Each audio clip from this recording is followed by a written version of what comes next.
polar à Vigeois. Et j'ai le plaisir d'accueillir Joseph Vialard qui vient nous parler de son livre Fanny Z. Alors, autant ôter tout suspense, moi j'ai beaucoup aimé ce livre, j'ai beaucoup apprécié ce livre. C'est l'histoire d'une jeune femme, Fanny, qui est reporter de guerre, qui subit un traumatisme important lors d'une de ses missions et qui, pour se reconstruire, vient en Corrèze, dans la maison de sa grand-mère, qui est décédée depuis 3 ans, mais grand-mère avec laquelle elle n'a pas eu une relation très forte, comme avec sa grand-mère maternelle. Et elle va s'intéresser de plus en plus à cette grand-mère, découvrir au fur et à mesure beaucoup de choses, avec, mais je n'en dis pas plus, un terrible secret. Alors, ma première question porte sur la source, l'inspiration. Qu'est-ce qui vous a inspiré cette histoire de Fanny, cette Fanny Z, cette grande reporter? Alors, il y a plusieurs choses. La première, c'est que quand j'ai pris ma retraite en Limousin, j'ai fait une recherche sur la résistance. Et c'est une période qui m'avait toujours troublée. Et bon, j'ai lu beaucoup de choses sur la résistance. Donc, c'est une première source d'inspiration. La deuxième source d'inspiration, c'est la situation que les réfugiés juifs ont subie pendant la Seconde Guerre mondiale. Et c'est une période qui m'a toujours bouleversée. Je dirais que la condition des Juifs aujourd'hui me bouleverse toujours autant. Et donc ces deux vecteurs-là m'ont soutenu pour écrire ce roman qui, à l'origine, devait être un roman policier. Et petit à petit, je me suis éloignée du genre policier.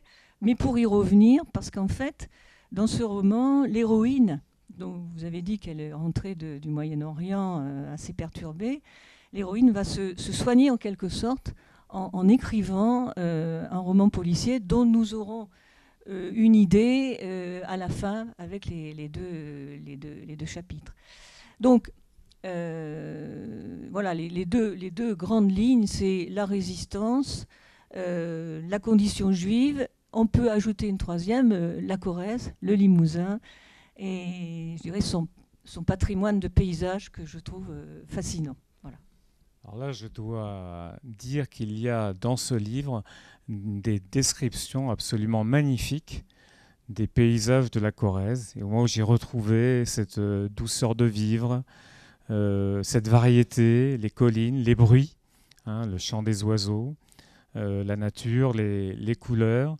Alors, il y a aussi les chiens qui sont très présents dans votre roman. Alors, en quoi ça résonne, ça, avec vous? Écoutez, du reste, je le dis dans le livre, au début, ce sont les deux personnages qui ont réellement existé, enfin qui existent encore. Il y en a un qui existe encore. Les autres personnages n'ont absolument rien à voir avec les habitants du pays, du village dans lequel je vis. Les chiens, j'ai toujours vécu avec des chiens, j'aime ça, j'aime les chiens, j'aime les chats. Et pour moi, un chien, ça peut être, là encore, un élément thérapeutique. C'est-à-dire qu'il y a une gentillesse chez le chien, il y a une tolérance dans le regard d'un chien vis-à-vis de son maître que je trouve absolument émouvante. Et bon, je dirais que ça m'a amusé que les deux personnages chiens soient présents. Ce sont des Scottish, c'est-à-dire que ils sont anglais, voire écossais, et qu'il y en a un qui s'appelle Sherlock, là aussi c'est un clin d'œil, et la femelle s'appelle Agatha, comme Agatha Christie. Il y a des clins d'œil. Et ils existent, ils ont vraiment existé. Sherlock existe toujours.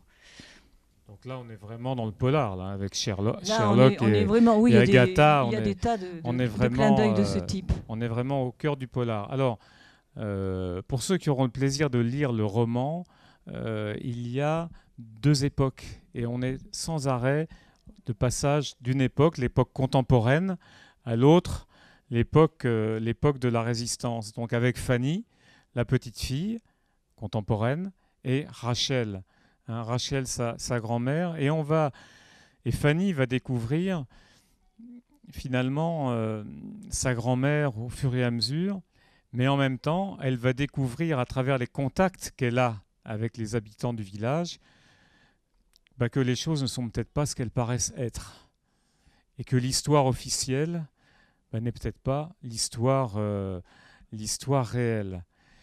Alors qu'est-ce que vous pouvez nous dire sur ce mystère, sur ce secret, ce type de secret familial qui baigne le roman? Alors, sans révéler l'histoire, bien sûr. L'histoire, parce qu'il y a effectivement une révélation à la fin qui a beaucoup surpris certains lecteurs. L'espèce de résonance, du reste, c'était le sous-titre que j'avais proposé à l'éditeur, mais il n'a pas voulu. Ça s'appelait Fanny Z ou la résonance des temps.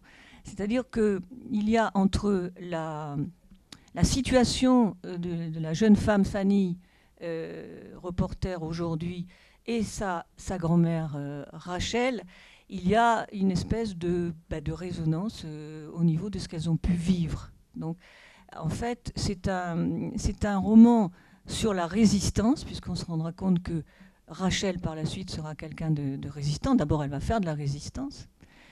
Et pour Fanny, ce sera la même chose. Il y a aussi ce qu'on peut appeler de la résilience. C'est-à-dire que ce sont des résilientes, deux femmes qui ont vécu des choses assez tragiques, même plutôt tragiques, et qui arriveront à s'en sortir. Alors, Fanny, ce sera par l'écriture. Alors, une autre place importante aussi dans votre roman, c'est l'art. Oui. L'art. Oui, hein, la peinture, la musique. Ouais. La musique est très présente. Hein. Rachel est violoniste. Oui. Et vous parlez de Cueco. Oui, bien sûr. Roman. Bien sûr. Donc là aussi, en quoi ça résonne pour vous, cette présence on a parlé de la nature, on a parlé des animaux, des chiens, et aussi cette présence de l'art, de la création. Alors bon, moi j'aime beaucoup l'art, hein. Je fais partie de ces générations qui fréquentent beaucoup les musées, les salles de concert, etc. Et ça fait partie de mon univers, un petit peu comme les chiens. En ce qui concerne Cueco, par exemple, il est question aussi de Marcel Delpas, il est aussi question d'auteur. J'ai voulu aussi parler de ces personnes qui, pour moi, ont une œuvre absolument extraordinaire. Je pense à Cueco, mais aussi à Marcel Delpastre. Je ne sais pas si vous la connaissez, mais je pense que c'est quelqu'un qui n'est pas assez connu et qui a une œuvre, moi je trouve, absolument incroyable. Enfin, cette femme paysanne qui, la journée, travaillait dans les champs, etc., seule dans une petite ferme avec des parents malades, enfin bon, et qui a pu arriver à écrire ce qu'elle a écrit, à la fois en occitan mais en français, des choses absolument bouleversantes. Le niveau poétique de Marcel Delpas, je trouve que c'est dommage qu'il soit aussi peu connu. Quant à Cueco, nous on le connaît bien, mais j'ai eu pas mal de lecteurs qui ne sont pas forcément de la région, qui m'ont demandé des choses sur Cueco, et je suis contente parce qu'il y a beaucoup de gens qui se sont mis à chercher qui était Cueco et à voir, enfin à essayer de trouver des bouquins de ou sur Cueco, etc. Et ça, j'en suis très contente. Alors là, bon, je vous ai dit, quand on écrit quelque chose, ce quelque chose est imprégné des situations dans lesquelles on vit.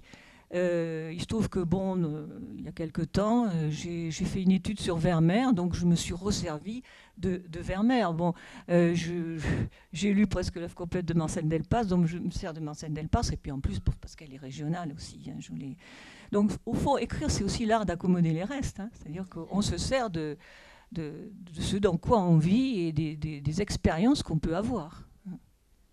Voilà, et vous donnez vraiment envie de lire Marcel Delpas dans votre livre. Hein, effectivement, la manière dont vous la décrivez. C'est quelqu'un d'étonnant. Bon, j'ai écrit une nouvelle sur elle, du reste, qui a été publiée à Tulle, dans une revue. Je crois que si vous ne la connaissez pas, et ça m'étonnerait quand même que vous ne la connaissez pas, il faut absolument lire du Marcel Delpas. Elle est éditée chez Payot. Voilà, et puis le dernier point, c'est les personnages. Donc évidemment, il y a deux personnages féminins très importants, hein, Fanny et Rachel, sa grand-mère, mais il y a aussi des personnages masculins et qui sont traités, je dirais, en profondeur. Alors, moi, il y en a un qui m'a particulièrement plu, c'est Louis. Oui. Et alors on aime beaucoup Louis. Qu'est-ce que pouvez-nous dire de Louis, sans là aussi déflorer le sujet, bien sûr, mais un personnage, oui. Bah, c'est un personnage clé, c'est un peu comme Rachel, c'est un personnage, on sait qu'il sait. Hein.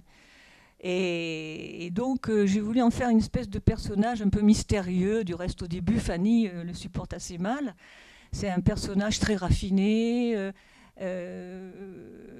qui étonne un petit peu tout le monde, qui est un peu absent. Enfin, disons, il n'est jamais là où on croit qu'il est. Enfin, il est assez inaccessible. Et en même temps, à la fin, j'ai voulu que, disons, le projecteur soit porté sur lui. Et la fin... et où il y a donc la révélation plus ou moins du secret. Ça se passe à Rome, du reste, parce que j'aime beaucoup Rome aussi. Donc, donc, c'est un personnage que j'ai voulu à la fois mystérieux, émouvant et beau. Alors, il est beau physiquement, mais il est aussi beau moralement. Voilà, j'ai voulu que ce soit un beau personnage. Il y a de beaux personnages aussi. Il n'y a pas que des méchants, parce qu'il y a un méchant, affreux. Mais il y a aussi, j'ai voulu qu'il y ait des belles figures, et en particulier chez les résistants en Limousin, hein, j'ai voulu qu'il y ait de belles figures, et Louis fait partie de ces belles figures. Il n'y a pas un manichéisme comme ça entre les bons et les méchants. Il y a de belles figures, un peu complexes, un peu énigmatiques, mais qu'on aime, je crois. Voilà, et puis pour conclure, pour Fanny, l'écriture, on le voit à travers le roman, c'est la recherche non seulement de la vérité, mais de sa vérité et de son identité, à travers l'écriture d'un polar, parce qu'elle, pour le coup, elle écrit vraiment un polar. Elle va commencer un polar. Ouais. Alors, Joseph, pour vous, c'est quoi l'écriture par rapport à cette question de l'identité et de la vérité ? Écoutez, bon, il y a deux choses dans votre question. L'écriture, c'est quelque chose qui m'obsède. Je passe énormément de temps à écrire. Je peux rester une journée entière assise devant mon Mac. Et quand j'écris pas, je culpabilise. C'est une addiction. Hein. C'est une addiction. Et j'écris lentement et je relis sans arrêt, je corrige sans arrêt. Enfin, c'est bon.